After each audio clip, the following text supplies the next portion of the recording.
Hey, JB here, and welcome to another great episode of The Wolf's Den. I have two awesome guests today. They're a team, Charlie and Ben from Charisma on Command. These guys have a website, actually a YouTube channel, where they analyze influencers and famous people and see what they're doing right, what they're doing wrong, what body language they use, what tonality, what type of language patterns. It's really, really interesting. And we get into the heart of really what makes someone charismatic, what doesn't. And of course, we agree on most things because there are these great truths to communication. And when I teach people the straight line, I'm always going down to that. What is that, that lowest common denominator? What are the basic things that you must do to get into rapport with someone, to convince them, to persuade them that your way of thinking is correct, that they should even take the time to listen to you. So when I am interviewing these two guys, I want you to focus on the fact that while they don't teach the straight line, they've studied the straight line, of course, and read my books, their take on what creates charisma, that attractive force, that magnetic pull to someone, is not surprisingly very similar to what I teach formally with the straight line. I think the big difference is that with the straight line, I break it down into a usable system. So in other words, it's one thing to understand what charisma is and some tips and tricks, right? Versus having it as part of a cohesive formula. Because certainly charisma, rapport building is only one part of persuasion. It's only one part of influence. It's very important because if you lack charisma, if you lack that ability to be perceived as someone who's worth listening to, so you even want to spend the time trying to find out what they are trying to offer you, well then, good luck trying to close the deal. But again, it's only one part of a much greater and more important package, which is the ability to get your point across to another human being or group of human beings in a way that moves them to take action, to take an actual action. That's what I call goal-oriented communication. So how do you communicate with someone in a way where you have a specific outcome, a goal in mind? They're thinking way A, you want to get them thinking way B. They're thinking that maybe they should think about whatever it is that you're trying to sell them. They want to think about it, call you back, and you're trying to persuade them that, no, you shouldn't really want to think about it or call me back. You should want to buy now. At the end of the day, remember, sales, influence, persuasion, and sales in the context of sales is about getting someone to buy now. Charisma is an important part of that. So let's cut to this interview right now, but first, a quick word from our sponsor. All right, listen, you deserve to feel happier, to sleep better, and to experience the medically validated results of Headspace. Headspace is meditation made simple. And for Wolf's Den listeners, you can get a free 1-month trial if you sign up today right now. Go to headspace.com/wolfden. That's headspace.com/wolfden. All right, so we got Ben and Charlie, Ben, Charlie, Ben and Jerry, Charlie and Ben. All right, Charisma on Command. All right, so question. Define charisma. Who wants to start? Charlie, Ben, Ben, and Charlie. I'll go for it. All right, so I think of it as leadership in every different form. So you can lead in the terms of a conversation. You can lead in terms of giving a speech in a boardroom. You can lead if you're speaking to a girl at the bar. But the idea is that whenever you meet someone, nobody knows how it's going to go, right? So if you have charisma, what you can do is you can lead the conversation in a direction that leads to some sort of connection. Maybe you're getting a deal done. Maybe you're making a sale. Maybe it's a date or something like that. But where we think of it is any way to lead a conversation or an interaction somewhere where you might like it to go. And that's, of course, different depending on the context. So would you say that charisma is a tool that allows you to lead the conversation? Yeah, so I would say I think of it in terms of mindsets, and then there's, of course, things that people do specifically. So, I mean, if we were to look at you and we might one day break down a video, you have a particular cadence that you use to speak. You have gesticulations that you use. And I'm sure when you do straight line selling, there's words that you need to emphasize, particular phrases that might be stronger. So you've got that technique toolkit, but also you've got a mindset. And this might be something that you didn't have to think about when you were doing it. But for a lot of people, they think, what if I blow this sale? It might go wrong. And the guy who gets the sale is thinking, I bet I have something awesome to sell these people. I'm sure that this could go well. So we talk about the mindsets on the one hand, and then there's the techniques and all of those other things that need to be done in a more practical way. Let's break down charisma. If you could break it down into components, what are the components that you would say sort of like it's this, and this? There, so these pillars, I have broken it down. I'm not sure if you guys have ever seen my stuff. I try to do things in a humorous way, right? So I break charisma down one way. Let me hear you do it first, and I'll tell you my way. You show me yours, and I'll show you mine. Sure. Yeah. I mean, well, basically the way our course is set up kind of breaks it down. I don't want to say from start to finish, but into different segments. So there's when you first meet someone. That's going to be one part of charisma, right? Making an amazing first impression, which is going to be different than, say, making a deep connection, right? And that's going to be different than the internal part of charisma that has to do with confidence. And so we bucket it into 6 things: amazing first impressions, internal unshakable confidence, storytelling, being a good conversationalist, the magnetic presence, where I'm sure sometimes you walk into a room, people can notice you before you speak, right? And I don't mean that in like a woo-woo way where you necessarily emanate energy, but just the way you walk and stand and hold yourself. And then persuasion, basically getting people. So if you are talking about the aspect of charisma where you're making an amazing first impression. Let's go slow down for a second. So let's go back. What was the first thing? So I think that you're mixing up 2 things here. Not in your own system, but in the question I'm interested in. Maybe I misunderstood you. What are the actual because within your answer you gave answers, but there was some stuff that was like a different answers to different questions. What are the components? Now, I'm not saying there's initial charisma, deep charisma. I'm saying what are the actual? What is charisma? What defines? How do you become charismatic? Is it a combination of? And you said things in there that you answered my question. So what are those things that actually make someone charismatic in any situation? Sure.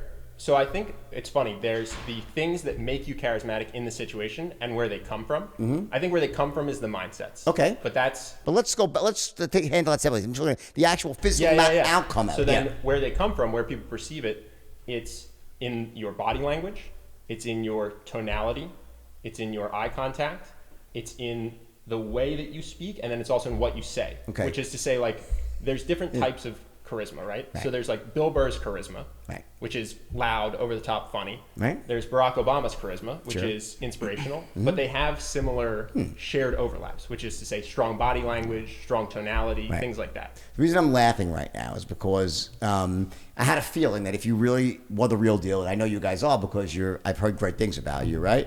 So it would have to come down to the same components that I've broken it down to, because I know I'm right. No, because I've said this for umpteenth years right now. So I'll tell you how I say it in my own, inimitable way, right? I say charisma consists of 3 different things. Number 1, the effective use of tonality, right? That what you say, it sounds right. Number 2 is appropriate body language, which you hit on too. And the third thing I say, which is probably the most difficult of all for many people, is not saying stupid shit. Basically, that the words themselves have to make sense. Mm-hmm. So when you see someone who's charismatic, typically, and you mentioned eye contact, well, to me that collapses into body language, right? Where you smile, how you shake hands, all body language. And I think also, within body language, what's often overlooked is not just how you move your body when you're speaking, it's how you move your body when you're listening.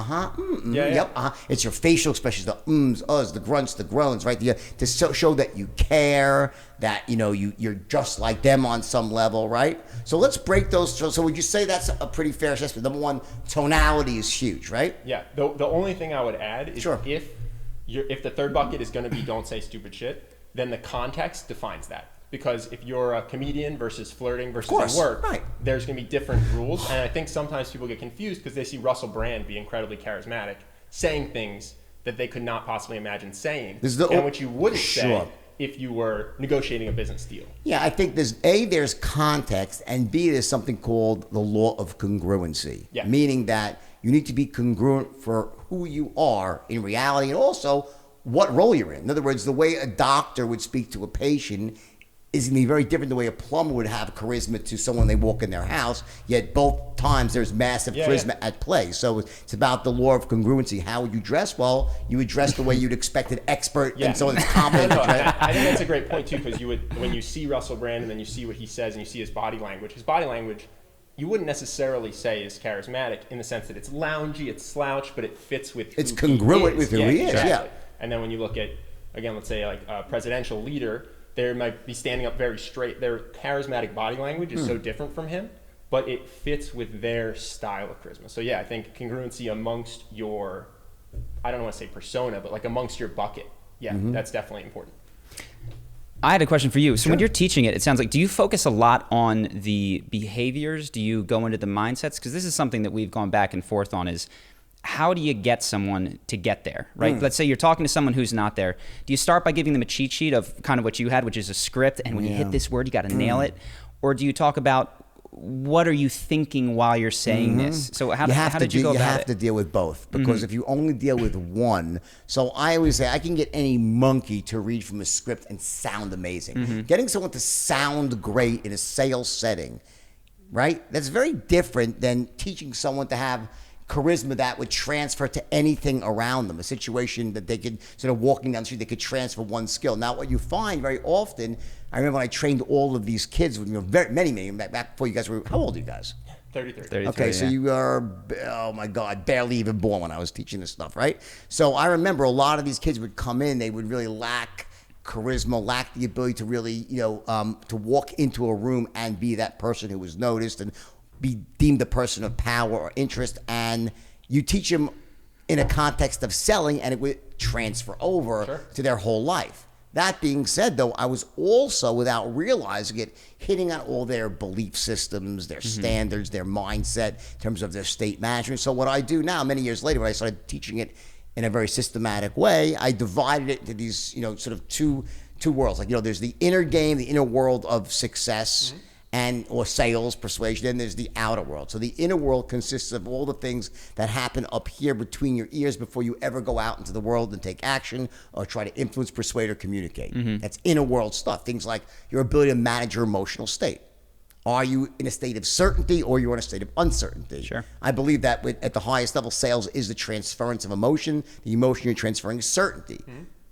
In order to transfer certainty, you have to have certainty, right? Sure. So you have to show up in a state of absolute certainty. That's number one, right? Number two, your belief systems, and there's so many things you could pile in there, but, beliefs in yourself, belief in what you're doing, belief in the product you're selling, but a lot of self-belief stuff as well. People have all of these limiting beliefs about their, about what persuasion is. Like my parents, for example. That it's a bad thing, right? They thought it was terrible. Yeah. Oh my God, salespeople, marketers, the lowest form on earth. And because they lacked money their whole lives, they were brilliant. Brilliant, hardworking, smart, educated, broke, because they thought that selling and persuasion was evil. Yeah, there's also a weird stigma that you might see in sales as well, where if you're a natural, that's okay. If you're a naturally good salesperson, if you're naturally funny, but God forbid you're reading a book on how to be funny or reading a book on how to be a salesperson, then I feel like people have a lot of limiting beliefs and they feel like that'll get them judged. Interesting. So I'm hoping that that's probably shifting at this point because of people like me and you. Yeah, I was going to say, that's our entire business. Yeah, you guys are, educate people. I can't have how many millions of people I've,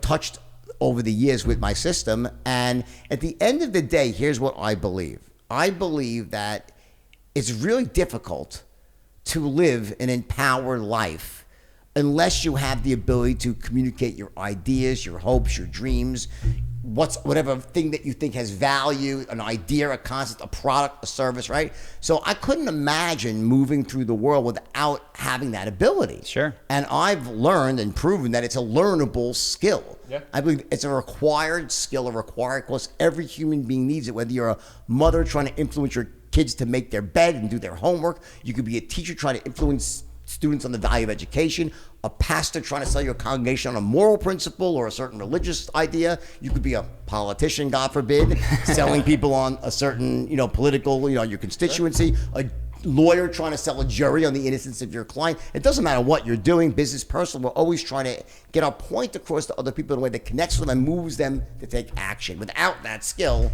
I don't know. It's like, what could a Wozniak do without a job? And I think that's the classic example, right? It's funny as I listen to you because we've broken it down a number of ways, and you'd asked and we gave you one of them, but we've also talked about types of charisma, styles, and you mentioned high conviction, certainty. And as I listen to you, I see it in everything that you do, your movements and the way that you speak. You are certain. The words that you choose about the things that you say. This is what I believe. Yeah, I'm very exactly. And it's funny. Today I was doing the same thing. It nails the sales piece, and I feel it. It is a that belief, Steve Jobs reality distortion thing going on. Boom. There's we talk about other kinds because what we find is that some people that doesn't match them, or they're not going for that. So take someone like an Oprah Winfrey. She might not be super high conviction, but what she does is when she sits next to you and she touches your hand, she makes you cry. She opens you up in that way. Or Russell Brand, who is incredibly funny. Right. He's not totally certain about everything that he's doing. But then we've got other people like Conor McGregor, who falls more into your category of high conviction. I would think, see, that's where I think, I don't disagree. I think we have a different definition of certainty. Oprah Winfrey is the most certain person within herself. What the type of certainty she's selling is certainty about her empathetic qualities, certainty that she cares about you, certainty that she feels your pain, certainty that you can trust her. We're not just talking about selling a product. When you're a salesperson, you're selling the product that you're selling, or the service or the good, but you're also selling yourself, that you connect with someone, that you're trustworthy, that you have their best interest at heart. So Oprah is, when she's sitting next to you and she touches you, that what you're saying is, this woman cares. She feels my pain. She understands me, and she has my best interest. And like, I don't think you could sit next to her and not feel the certainty oozing out of her. It's just a different outcome, as you said. So it's like about context, right? So would Oprah make the best salesperson of a product that was like, a software? Maybe not, you know what I'm saying? But or she could probably adapt to that. But the point is for what she's doing, what she's trying to communicate, she's really certain. It's like, but the certainty is on a different level. And it looks different. Yeah, and it looks different, but the same rules, what I find is the same rules always apply. And to me, it starts with, number one, I don't want to teach you to be like me. I want to teach you to be the best version of yourself. So in other words, it's the idea of who you are, what's congruent with you, but there's this best version of you that you can bring out by learning. And I think what happens a lot with a lot of people, I want your opinion on this, there's a certain tone deafness to people when it comes to tonality and body language. They actually think they sound good. They think their body language is correct, and it's awful. They just don't realize it. So what happens by making them aware, hey, you might think that you sound persuasive or look right, but you actually don't. So you raise their awareness and give them something. It's like any sport. You want to play something, what do you do? You watch a video in slow motion, slow it down, show them the traits that are required, and then it starts with simply, practice, repetition. But ultimately, you can start internalizing it. So I believe in understanding of what's there. It has to start with really understanding what's going on, breaking it down to steps, and then showing people exercises they can start adopting it. And I think the human brain starts to really rewire itself pretty quickly. People can learn. I'm sure you guys buy it. You can learn charisma. It's an learnable skill. Yeah, no, I think there's kind of phases of getting people onto that, because the first one is, I think there's this myth that it's like eye color. It can't be learned, right? So first you convince people charisma is just a skill, like shooting a basketball. And then you show them what's good. That's all our YouTube channel is. Here's what Oprah does. Here's what Jordan Belfort does. So you're telling them, here's what it would look like if it was perfect. And then that third phase is what you're talking about, which is like, let's get a real understanding of where you are using daily exercises. Let's get you to where these people are. So yeah, I think of those as the phases in terms of helping somebody to kind of get to be the best version of themselves. And we've been the camera teaches you a lot about yourself. Or an honest friend. There was a point in time where I thought wide eye contact was the way to connect with people, and I would just stare. And I had a friend come up to me and be like, "Dude, what the fuck are you doing?" Slow motion video is amazing. Yeah. Stop and start video. Whether it's learning how to hit a golf ball, a tennis swing, or have charisma. When you actually see people, what we do with the straight line system is we have what are called critical incident scenarios. We'll actually set up a mock sale, and you actually tape someone and you let them see themselves in a situation of influence. We do something similar with storytelling. Like, oh my God, they don't realize, because they see what happens. I think it's interesting. The human brain often allows the words to come out correctly, but the tonality somehow gets lost, it gets stuck inside you, and the body language. It's not congruent it's not fully formed communication, right? Yeah. So like I look at communication as being enriched greatly when it's accompanied by the right tonalities and appropriate body language. Yeah. No, and what's interesting is a lot of people, it's strange even in the Instagram age, have not seen a long form video of themselves. So it's actually shockingly easy to fix, but people just don't necessarily know what they're doing. They don't realize how often they say or like or look at their feet. And then once you show it to them, it becomes so much easier for them to go, oh, okay, well, I just won't do that one thing. And so, yeah, it's crazy because I feel like charisma is one of the fastest skills to learn, but people don't know the steps to do it. If you don't have the feedback loop coming in, right? Right. When you shoot a basketball and you know it's going to miss, but it's weird. It's hard to get a sense for how often you say something silly or have the wrong so when you're tonality. standing alone in the room, no one's told you that's your feedback. Yeah. Alone in the room. Let me ask you a question. So what's the first step? So when you're teaching someone, so people will seek you out. They'll go to your website because it's interesting. I've seen some of the videos. They're really cool, right? They're really fun. Oh, thanks. And no, they are. They're great. And I agree with most of the stuff that you're saying. Most? We got to get to this. No, I'm very curious what you disagree with, but go ahead. No, there's nothing I disagree with in the sense that sometimes when you get too granular with something, it can get, I believe in teaching people sort of layers. Like, I'm saying that if you get too granular, it's like overwhelming. So, and I'm just watching videos. I'm sure your courses are like that. You probably teach things very systematically, layer 1, layer 2, layer 3, layer 4. A 30-minute video, there's so much like, whoa. I mean, so much you get, that's what I meant. 100%. Yeah, I'm not saying anything incorrect because the observations you make are observations. They're right. They're correct. And I laugh at them. But sometimes it's almost like I'd rather teach someone, my methodology is based on this, right? Number one, all right, it starts with what words, and I'm teaching it in a sales setting, right? Yep. So it starts with that you want to take as many things out of the equation as you possibly can. There's so much that happens in any sale or interaction you can't control. Well, let's try to control the things that we can, like what words we have to say. Now, whether you're selling in person or over the telephone, it doesn't really matter. There's going to be this sort of core patterns. We call them language patterns, right? And you could basically memorize, commit to memory. If either read from people or commit to memory if you're in person, right? And while you might not have to say every word exactly the same way as it's written, it at least gives you sort of, you want to understand the opening and the closing of each pattern. Because it almost serves like takeoff and landing into the. So if you know the opening and closing to each pattern you're working on, you can start connecting them together. Because what happens is with a lot of people, for natural born salespeople, people with natural charisma, their brain automatically sounds the right way, moves their body the right way, and connects it all together, right? They don't have to think about it. What happens is the conscious mind, all that's done unconsciously, right? The conscious mind is far less processing power. Conscious mind is your focus and awareness, what you're looking at. So it gets it's like that spinning wheel of death on the computer, right? You max out the random access memory, the computer freezes. What happens is if you try to tell someone, okay, I want you to sound good, say this movie by this, they can't do it well. So what I try to do is commit the opening and the closing to make that unconscious. Sure. Yeah. And then, because if something's unconscious, that means you're doing it basically automatically. So while you're doing that, you can be thinking, where am I going next?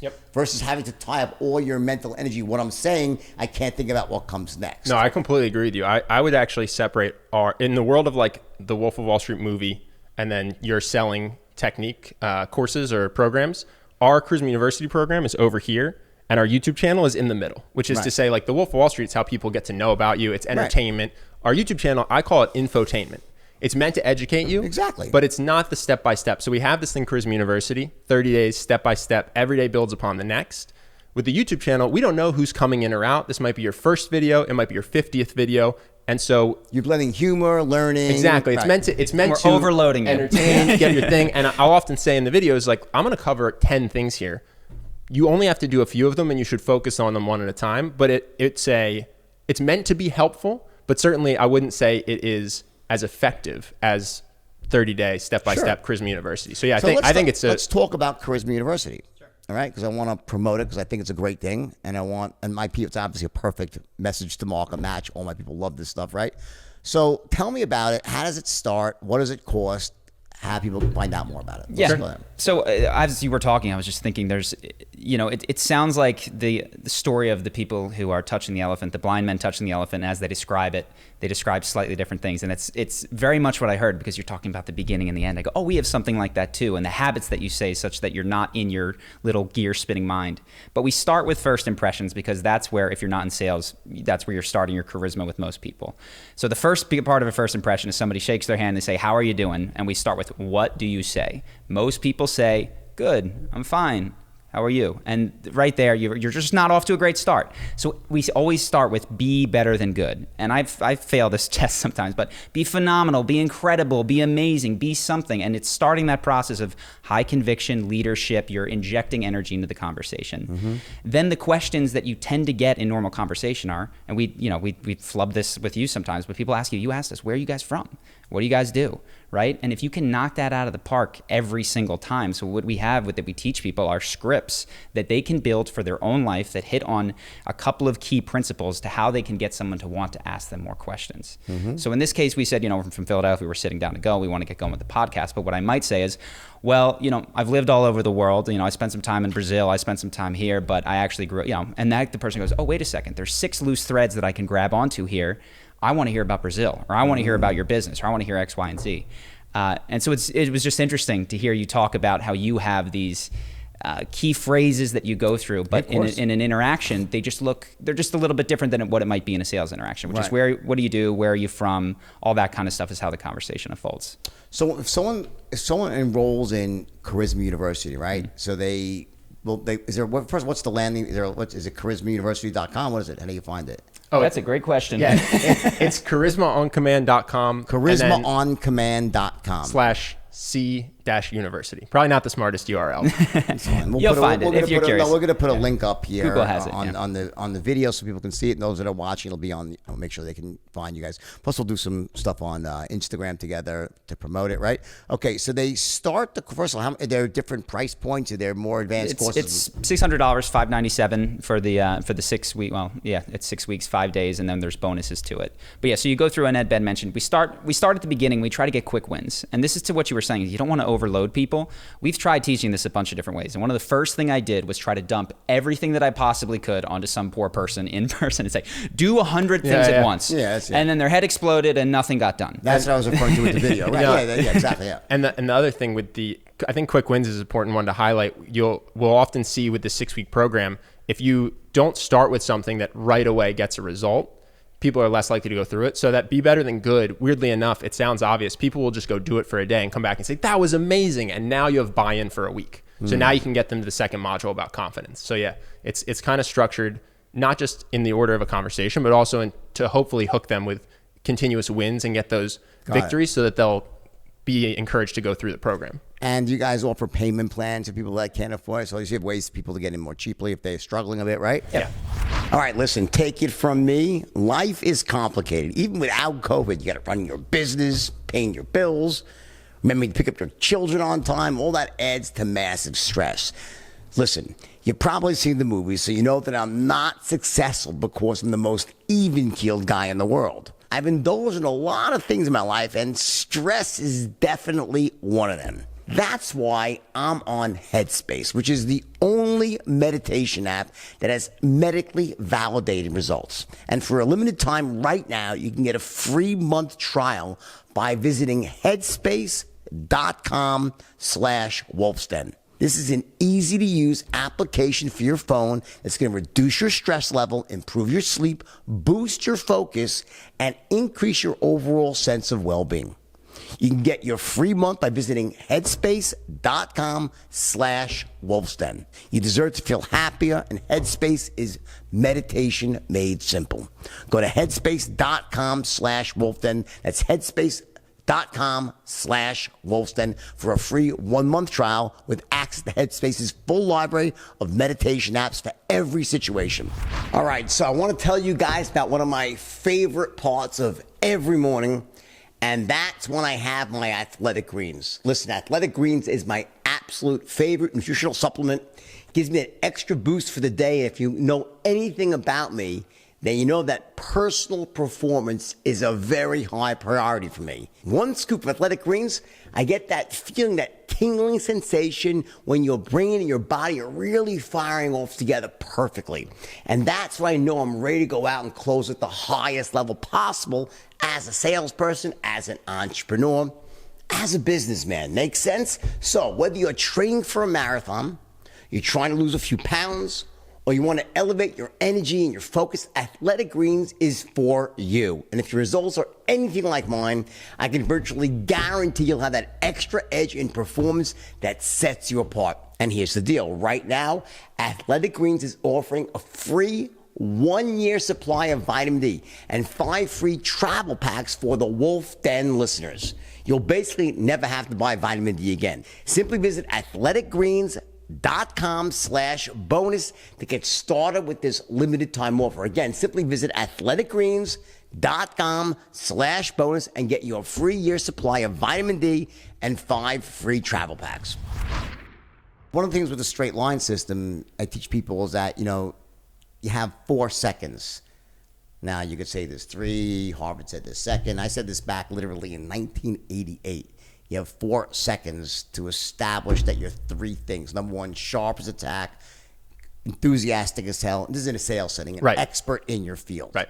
And the idea is that, number 1, that you're sharp, you're on the ball, you're not going to waste someone's time. Number 2, enthusiastic. And I don't mean the mistake people make with that is they think of enthusiastic as like that guy Tony Little on the Gazelle. Hey, come buy the Gazelle. I'm talking about something very different called bottled enthusiasm. As you said, better than great. Like, listen, how you doing today, John? Like, not how you doing today. Like, I say, how you doing today means that I know that I don't give a shit how you doing today. It's a perfunctory greeting we give in English. And so I say, how you doing? Yeah, good. Fuck you. That's over, right? But I say, how you doing today? They're like, well, this is tonality. He really wants to know. You actually care. Yeah, you talked about that transfer of energy, right? That transfer of enthusiasm. And then most importantly, though, of all those, the third one, an expert in your field.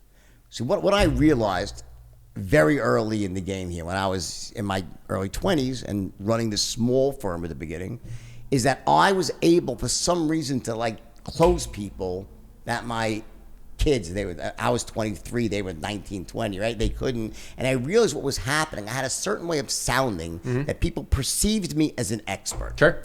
And when you are perceived as an expert, people will defer to you. They'll allow you to control the flow of an encounter. So the idea with the straight line system is that you want to be, we'll say, perceived, sound like an expert. And when you're perceived those 3 things, sharp, on the ball, enthusiastic, expert, people will say, okay, it's a person worth listening to because they can help me achieve my goals. So what's the kind of counterpart to that in your world? So, I mean, the one thing that I guess you could potentially be an expert at is the conversation. So we're talking to people who want to just go in, communicate better with their coworkers, communicate better with somebody at a bar, make a friend if they're at some sort of networking event. And what we talk about oftentimes is that you can communicate either the news in conversation, or you can go a level deeper and talk about values, things that you care about. So when somebody asks you in the office, what did you do this weekend? A non-expert way of answering that is to tell them what you did. First I watched this movie, then I watched this, and then I watched the ball game. A deeper way that goes to recognizes that this is just some stupid perfunctory thing that we all say because we don't know what to say next to the water cooler is to talk about something that you give a damn about and say, I watched the ball game because I'm crazy about the Nats. I've been a fanatic since I was 6 years old, and my dad used to take me to the game, and he was in town this weekend. It was so great. And when you talk about things that you care about, what you do is you go a level deeper, and even though that person might not care about the Nats or baseball, they can relate to doing something with their dad that they loved. And then they can respond and say, oh, that's crazy. My dad's coming into town next week. We're going on a snowboarding trip. Okay. And so when you go deeper into the values things, the things that you care about, I don't know that makes you an expert, but what we find is it has a broader degree of being able to connect with a wider range of people, even when on the surface level, there might not be a ton in common with what you did this weekend and what they did that weekend. The other thing I'd say is I think depending on the context, when you're selling, expertise is what matters, right? But if it's something where you're trying to make friends, maybe it's that you make the people around you feel good. So just establishing that you're positive or that you're funny. And when you're approaching a person that you're attracted to, maybe it's about conveying that you're confident, or again, that you're fun, that you're attractive, that you're playful. So that you're an expert Lothario. Right? It's kind of like you're not necessarily. Have you guys studied any of the dating stuff like that? Sure, lots of it. And what's your thoughts on that? I think there's a ton of bad advice, and I think there's a lot of great advice. And I think the hardest thing is when you pick someone to learn from, it's very hard to only learn some things. And so I think when you have someone who's maybe a little scummy, has some good advice, it's tough to pick out the good stuff without adopting some of their bad stuff. And I think that's why that industry is so tricky. Because I do think that layered in there's some really good advice. I knew Neil Strauss, who wrote the book The Game originally. Very smart, great writer, by the way, smart Fantastic guy. I think that's his greatest skill. Yeah, and within that book, there's a lot of interesting stuff that does overlap with things that I have taught for many, many years. I think the problem is that the intent of a lot of the people is not a good intent. Yeah. In other words, it's one thing if you're looking to, hey, who am I to say about not hooking up with lots of girls? I mean, I did, right? It's easy for me now. I'm older. I'm like, oh, why are you doing that? And sure. take it, but no. Well, I don't think that's a bad intent. Yeah. But the intent is I think you want to leave them deceive, better than you find I them. don't exactly. I think there's a problem. This whole idea of negging, making this sort of like, I don't like. It's to me, it's like I think there's a more positive way to go about connecting with people and making yourself have value to them in their eyes, and making them feel insecure.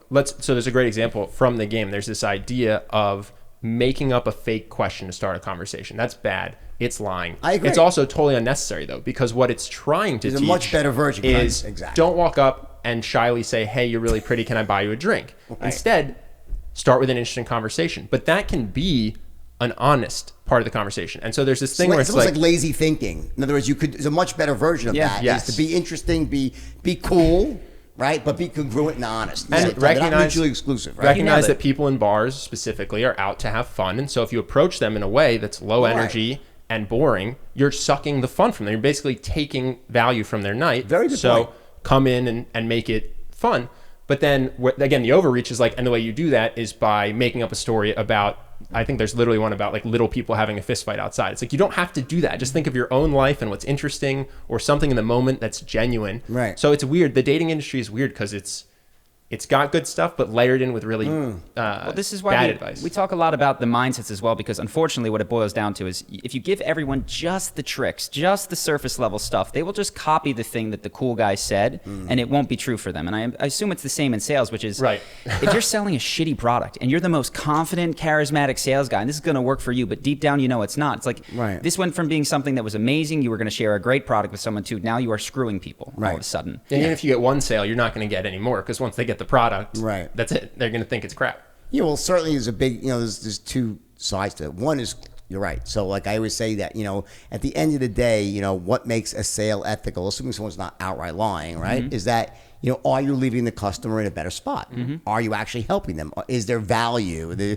What you're selling is, that you're charging them X, but the value to them is a lot more. Well, that's, in some sense, if you make some mistakes ethically, but that outcome is achieved, well, it's at least a safety gap that you're not hurting people. So I would say as your safety gap, you want to be selling things that actually leave people in a better spot. But on the other side too, there's just this thought that, and then one of the biggest mistakes salespeople make that I see is they lie when the truth will do. Yeah. Exactly. It's like, and it's almost like I call it in sales the truth well told, which I stole from McCann Erickson, by the way. That was their phrase about, back in the big advertising, the truth well told. So the idea with when they teach a straight line is, what is the absolute best version of the truth? There's many ways for me to tell you, let me tell you a bit about myself. There's 50 paths to say, well, I'm this, that. There's only one that's the best. There's one that's truthful, honest, sounds amazing. People say, wow, ooh, boy, that's the one you want. There's many ways to describe your product. Only one of them is the actual best way. It's interesting, it's logical, it makes sense, it's cool, and it's honest. So I think a lot of it's lazy, lack of preparation. And what happens with many salespeople and people in situations in life is that when we run out of intelligent, smart things to say, we tend to say stupid shit. Or we'll default to things that we run out of the right things to say, and then our brain almost just fills in whatever comes out. And for those that aren't naturally adept, sometimes some really bad stuff comes out. Sure. No, I think, and the dating parallel is the same, which is, let's say that you think you don't have an attractive job, so you lie about your job. It's like, well, instead, when you get asked what you do for a living, just say, oh, I do this, but what I care about is this was huge music, for me. surfing, writing. I hated my job. People would ask me, what do you do? And I found I was a consultant. And so I just got deflated. What do you do? I go, I do spreadsheets. That's not going to go well. But so what I learned is, okay, that's what I do.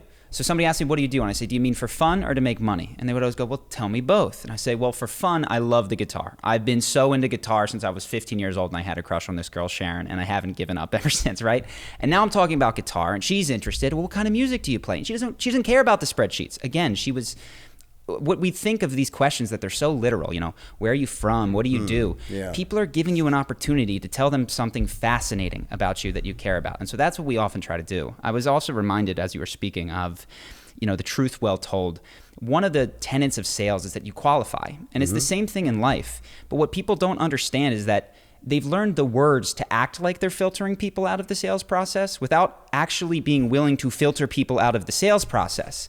And the strongest thing that you can do for yourself, for your own conviction in your product, is to say, this isn't for you. Yeah, exactly. This isn't for you. I'm a big believer. You know, It's a and huge when you part do of what I that, teach, oh yeah. my God, Yeah. that person wants it, and so does everyone else you talk to, because they can tell that you're not trying to sling Sure. crap to people who won't benefit from it. And also, you know, I think that the biggest mistake that a lot of young salesmen make is they try to shove square pegs in round holes. Like if it's not right for someone, they'll try to just force it. And what happens is the person typically won't buy, and they'll say, wow, maybe I suck at closing. No, you're speaking to people who don't want what you're selling. They're not interested. You know, the idea I always say of sales is we're not looking to take people who are not interested and somehow use some clever way to make them interested. What a waste of time. You I'm got looking such to a short sift through- period I'm of looking life. to sift through a universe of potential buyers. Yeah. I want to eliminate the ones who are not interested or are not right for my product. Yeah. Say, hey, you're not right. Go there and get something else. I can't help you. And take those that are interested but not sure. Maybe they don't want to buy it right now, but they have a need. They want it. They can afford it. They qualify. And take that person and get them to buy now. That's what a true professional salesperson does. We don't take people who don't want something and make them want something. That's the biggest mistake. And once you make that leap as a salesperson, it's really empowering, because then it starts to say, wait a second. So maybe I need a lot more leads, actually, because I'm like, my problem is at the top of the funnel here. I'm not getting enough people to speak to, and I'm trying to shove everybody down this sort of into this box they don't belong in, you know? It's also more rewarding. You'll Yeah. feel that sense of a guilty salesman will go away because you're only talking to the right people. You'll be more successful, so you'll feel better. You'll make more money. Like, it's weirdly a virtuous cycle. It's bizarre that people don't see it that way, but for whatever reason, it's not natural to realize that. What do you think about people who are very successful, but you would think they lack charisma, like in the traditional sense? Elon Musk. Elon Musk, for example. Yeah. What would you say about, how would you address someone like, does Elon Musk lack charisma, or is he actually very charismatic? So this is something we've debated over. You know, does Mark Zuckerberg count? Because if you treat it as leadership and persuasion, well, he's gotten the entire world to sign up for his product and join it. Same thing with Elon Musk. We choose to separate the two and say that there are things that can get people to be attracted to you that we don't qualify as charisma. One of them is beauty, right? You can be what we might consider charismatically empty, but if you're a beautiful person, we all know that Girl people with 20 will, million followers on Instagram that has like, yeah. that has nothing going on. People will flock to you, and we recognize that. And that's not what we teach. We don't do fashion. We don't do hairstyles. We don't do angles in Instagram. With Elon Musk, what he has is a track record of insane success. But I can tell you, if he walked into your board with that sort of stammering thing, the way that he talks about it, he doesn't convey that high conviction that it's going to work, but we know that it probably will, that the rocket will take off as scheduled, because he's been doing it for 20 years. He's been blowing away expectations. So if you want, I'm not really into the semantics of it, doesn't matter to me. You can call that charisma. We choose to separate that out and say that this is something else, competence, expertise, as you might put it. Well, let me ask you a question. So if you were to dig into Elon Musk and his companies and who he surrounds himself with, would you think that he surrounds himself with people who possess the skills that he lacks? I don't know, but it wouldn't surprise me if he did. I would say he does have that rock star status. I mean, even I remember I watched Neuralink. Did you see it recently, Yes. where they had the thing in the Yes. pig? And I watched him struggle when the pig wouldn't come out from behind the scene, and he didn't know what to say, and he was it was not great on the fly in there. And I went, this guy doesn't have what a Steve Jobs has in this situation, but he's got a chip implanted in a pig's brain, and it shows you all this cool stuff. So he's got the expertise. I don't know about his team surrounding him. And I do think he has one thing that would, the other thing about charisma is, like we talked about, there's context. He has vision that is inspiring. And even if he doesn't say it in the most amazing, technically charismatic way, you know, even if his words don't have the conviction, the vision is what attracts people. So people who might be able to make more money elsewhere will go to SpaceX because they want to put a man on Mars and save the planet. Or they'll go to Tesla because they believe global warming is a huge issue and they're going to save lives. And so I think one thing he has done extremely well is laid out a vision that attracts people, even if you don't come out and say it perfectly without stammering. And I think I would put that somehow in his charisma, and I think it's a big part of why he's such a celebrity. But would you say that maybe he succeeds in spite of his lack of charisma? Because he has other factors. The point I'm making, I think he's a genius. You bring up a very good point. There's always going to be anomalies to everything, and by the way, in case like, for example, Zuckerberg, okay, maybe he doesn't have charisma. In fact, he doesn't have charisma, but his brilliance, Yes. engineering and vision, right? That made up for that. And clearly there was other people along the way in his journey.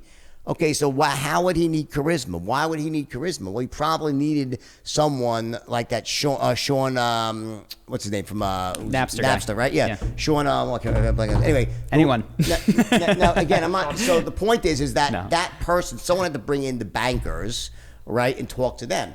Now, so again, Parker. Sean Parker, right? Sean Parker. Sometimes, so sometimes an idea is so great, and someone is so brilliant, they can get away with that, right? Clearly, right? Yeah. Well, it's also what you define success. Because you're saying successful. Like, if success is having a huge network of friends and being someone who's respected and having a great dating life, but if success is money, you could just be a quant hedge fund guy who's never, I don't know, you could be charismatic, but you never interact with anyone. You write There's an ways, algorithm, right, yeah. $100 million, that's more money than I have. So that's, it depends on what your definition of success is, whether charisma is important or not.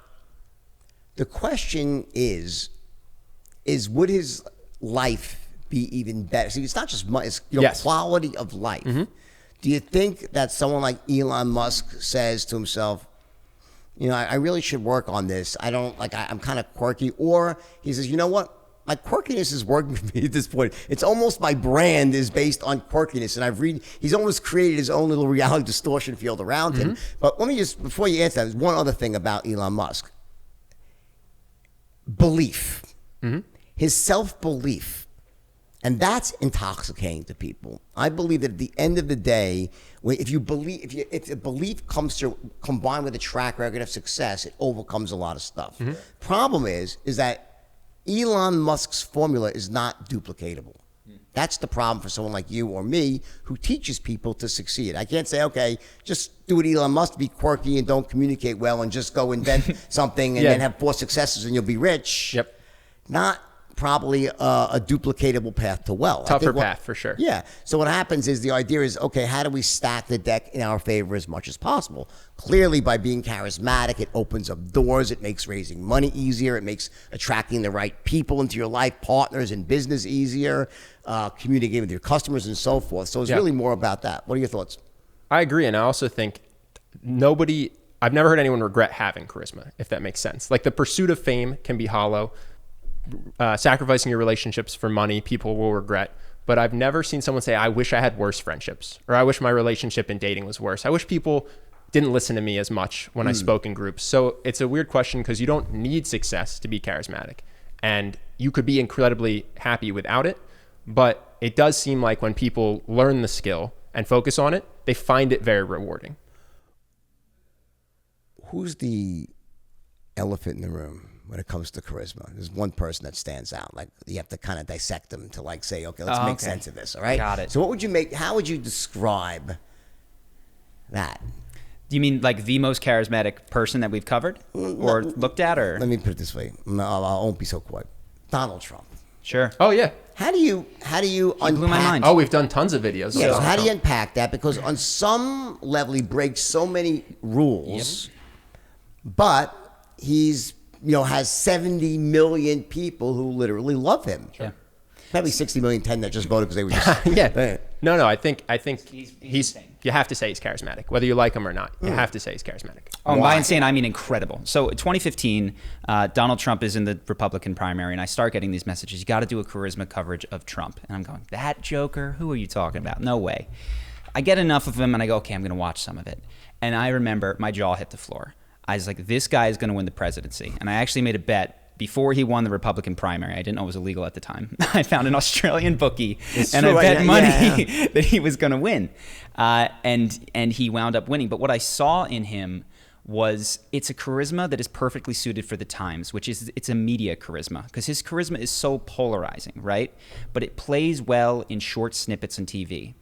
I don't know what he's like in person. I've never sat down with him. But if you look at his interviews, he will say the word winning about 16 times in 30 seconds. And I've got clips of it. We're going to win, we're going to win, we're going to win. So that repetition, that works with the technology of the 24-hour news cycle and the television.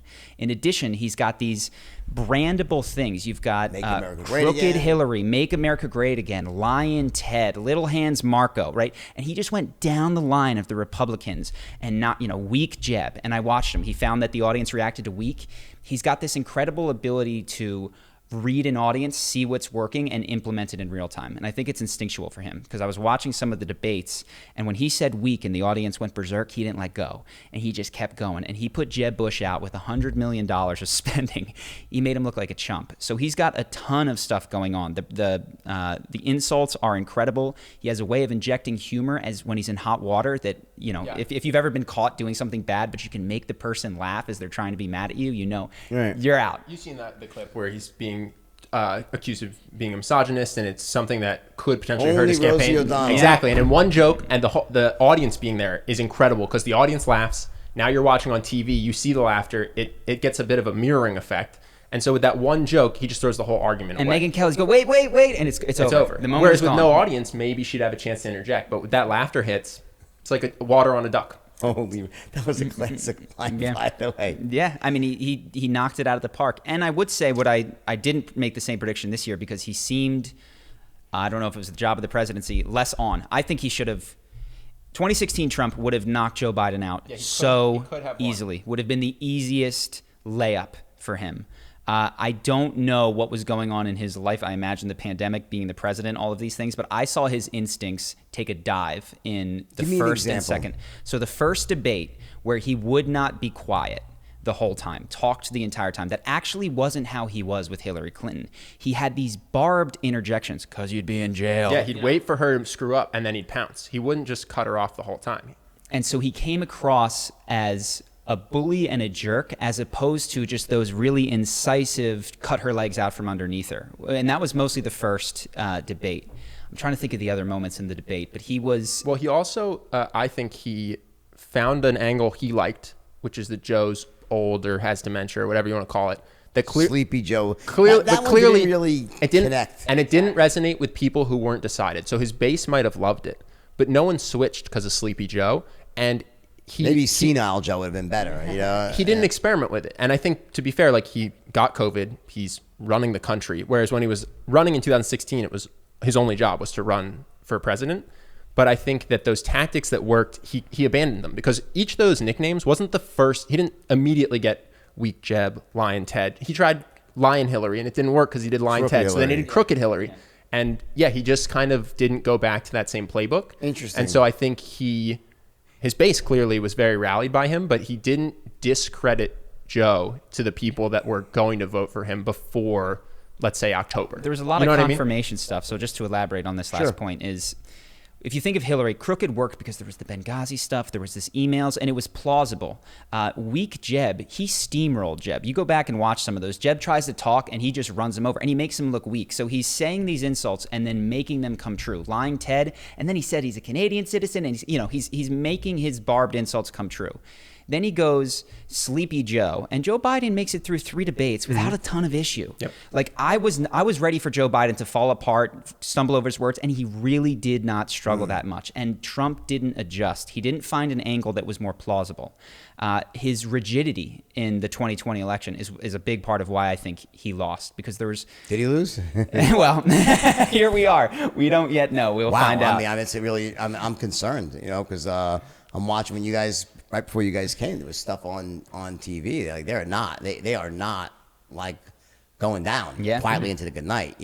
Whether or not, and I've tried to stay somewhat clear. I'm a libertarian. I'm Republican. Always have been. I'm the most socially liberal guy you meet. I'm fiscally conservative, but I think Biden's a disaster for the country. But I steer clear of politics because, at least for now, what I'm saying. I might not at some point, but.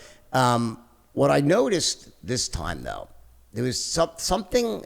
You're right. There was definitely a difference, and it wasn't when he was with his base, as you said. When he was on his rallies, he was on point, getting better and better. And I saw something shocking. I watched people the size of his crowds was shocking this time. Like that's why I was really surprised when he didn't win because I was like, anyone that could bring that many people out, it just seemed anywhere, it just wasn't quite adding up that he lost. Separate issue, right? But when he was on that debate, you're right. There was some lack of flexibility, I thought, and it's almost like he liked it more than anyone else liked it. Yeah, I agree. And I think part of charisma is about, as you say, he heard something, he heard them laugh, and he keyed in on that. Tried something with Hillary, didn't work. He switched it up for Hillary, boom, and you're right. It had a certain ring to it. It was funny. It was clever. Sleepy Joe never really. It's almost like, by the way, old Sleepy Joe is like it makes you think of like, oh, be in the White House, like calm. It's almost like not the right. No, it'd be like if you were selling something and you made a statement about the product and the person didn't immediately buy, and then you made the same statement about the product. Right. You would immediately pull that sales guy over and be like, listen, this is not how we do persuasion. So yeah, I think to some degree, what you would see in sales is you would see people addressing different objectives, figuring out why isn't this person interested yet. And I didn't see that same level of, okay, there's undecided voters.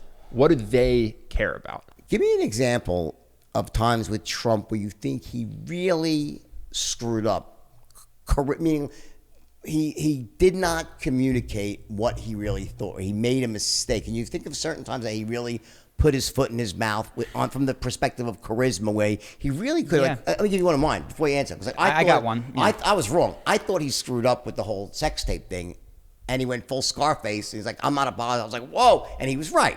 So after that, I was like, okay, well, maybe I don't know as much as I thought. And I was willing to say, wow, I thought he was wrong. He was right. Kudos. But I think I saw things happening.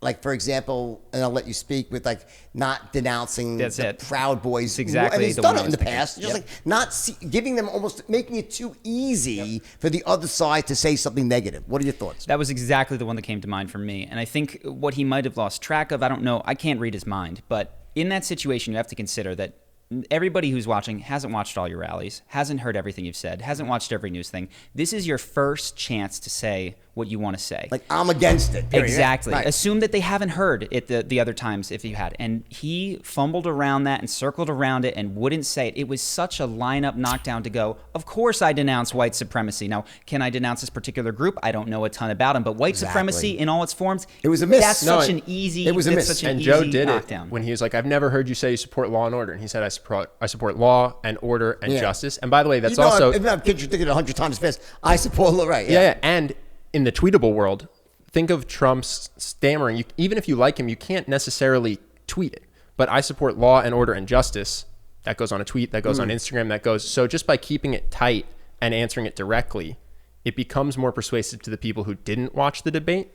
Whereas even if you give a great lengthy answer for why there's a nuance around the Proud Boys and they're not what people think, you can't spread that to anyone who didn't watch the entire debate. What do you think, getting back to charisma on command and the things that you teach, and I really encourage everyone to check out the website, at least check it out. Check out the Trump video. I think you guys will like that if you've enjoyed this conversation. Yeah, check it out. I think it's for you. Sign up for it. I think it sounds like, what I know, but it's a great program, right? What do you think is the weakest part of your program? What could you improve about your program? I actually have, there's a leadership segment that I made before I had been a leader in an organization. And so I came at it from the perspective of leadership in conversations, how to lead how to get a girl to like you, or how to be a leader in a group of friends that are all the same age. Yeah, how to convince someone to quit their job and move to Brazil with you. That's what we had done. We had led a friend group, and so that's what the leadership module was based on. But we hadn't yet run a company. And now I'm running an organization, and I've got it's a different kind of leadership, and I think I grabbed a word that is bigger than I was ready to take on at the age of 27. And I think I'm excited. So you guys gonna improve that module? Yeah. And what would you say is what's the strongest part of your program? What's the part that you're most proud of? If someone's gonna go look at your stuff, what's the part that say, if someone sees, they'll be like, wow, that's powerful stuff. What's your best stuff? Well, so if you want to check anything out before purchasing, of course, our YouTube channel, pick your favorite face of your favorite celebrity and watch that one. I'm proud of all of them. But in terms of the course itself, I think I think first impressions is awesome. I think the confidence module is awesome. I like almost all of them except the leadership one, which I think is lacking. Here would be my answer. It's the action guide.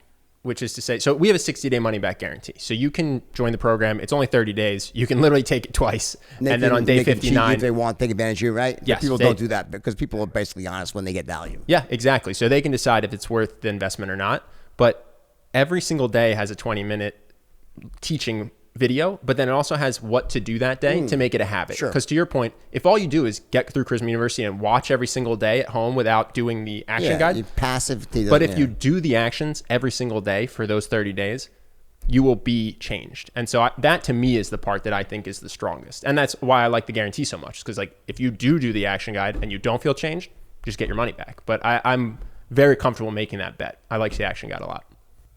All right. Well, you guys heard it. I endorse it. Check it out. All right. Charisma on Command. Guys, thanks for coming. No, thanks for having us. I'm going to come on your podcast as well. Yeah. And share this with your friends because they need to hear this. This is really important information. One of the podcasts I really like is it's just right on brand here, what all you guys and girls need to hear, because no matter what you're doing in life, whether it's business or personal, we all need to get our point across to other people. If we can't hold their attention or we are unlikable in some way, it's like almost like trying to climb up a hill with a boulder behind you. So like let go of the boulder and go downhill instead. All right. Subscribe to the Wolf's Den, share it with your friends, and we'll talk again soon. Take care. All right, this next section here is about business and making lots of money. Here's the deal. I'm having a small group of people over to my home in Los Angeles, and the question all of them are asking is, what's next in life? You know, these are people who had massive success already, and they're looking to see what's that one thing, that one distinction that will take them to the next level of money and success. So maybe getting close right now to that 7 figures a year. Maybe you're trying to get to 8 figures a year. The point is that this is an opportunity for you right now to come to my house in Beverly Hills, Los Angeles here, right? And join with 9 other people, all of them ultra high achievers, to attend my mastermind event, which is led by me.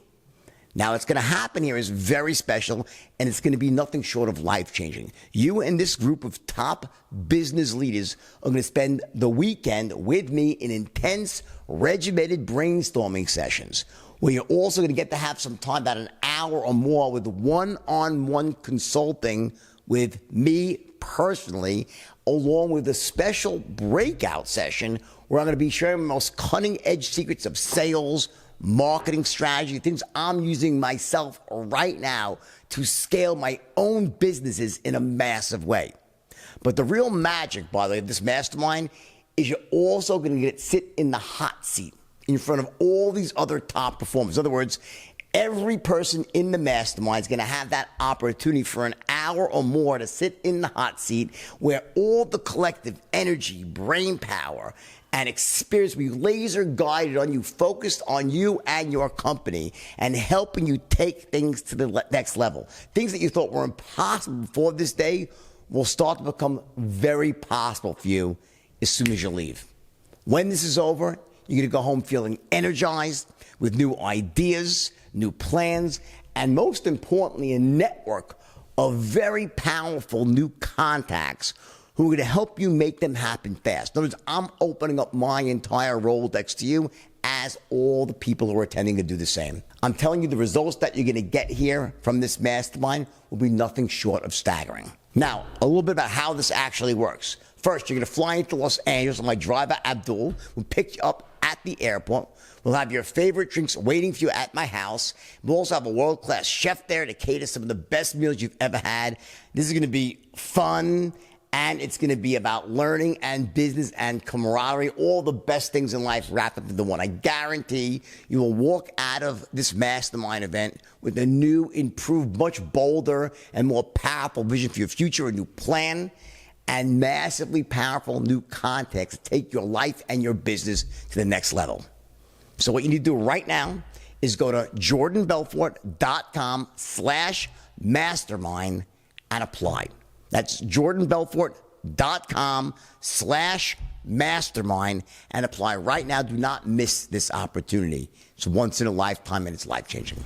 All right, real quick, listen, if you're a CEO, you're a sales manager, or you're involved in hiring for your company, I want you to check out my new organization, Straight Line Hiring. What we do is we deliver expertly trained salespeople to companies like yours. World-class salespeople trained by me and delivered to you on demand. Go to my website, jordanbelfort.com. Check out Straight Line Hiring, the only way to grow your company with certainty.